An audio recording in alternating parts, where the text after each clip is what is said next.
Mr. Kinzinger, you get to lead things off with a 4-minute opening statement. All right, well, thank you. And I want to say, first off, thank you to the moderator, to the timekeepers, to the Iroquois County Republican women for this opportunity.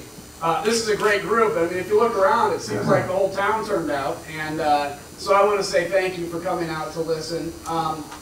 You know, I was born in Iroquois County. I spent the first few years of my life here. And I want to say, you know, I was one of those strange kids that had always found an interest from the age when I was 6 years old of what was going on in the government and, you know, serving people and took an interest. In fact, I live in Jacksonville, Florida, and I remember asking my dad who this guy running for mayor was. His name was John Lewis, and from that point on, I had taken a real interest in the future of my country. So when I was 20 years old, I lived in McLean County.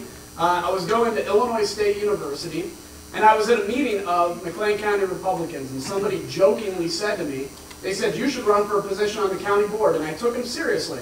And I ran against a 12-year Democrat incumbent who had only attended about 50% of the meetings, and I ended up defeating him. I did a 4-year term, had a competitive re-election, and it was a beautiful September day.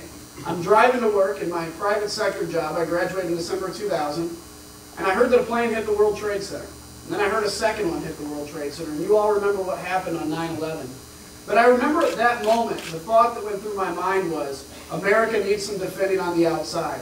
So on October 11th, I actually signed on the dotted line, joined the United States Air Force, and eventually would go become an officer.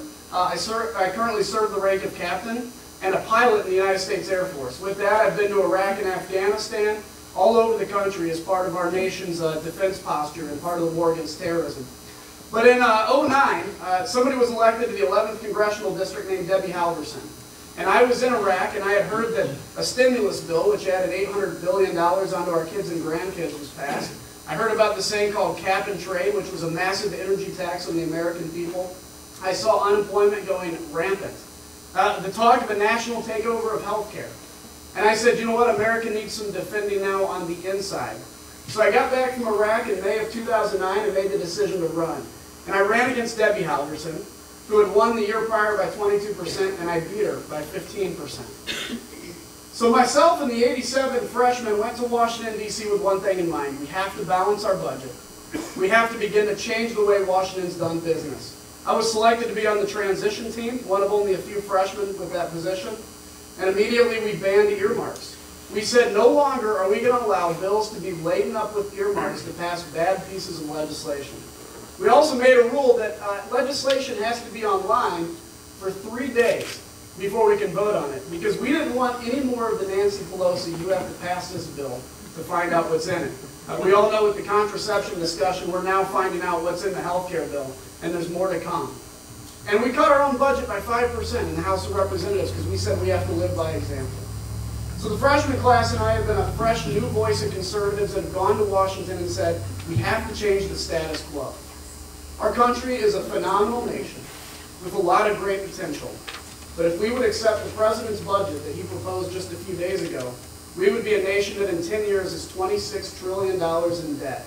And we'd be spending $1 trillion a year just in interest on that debt.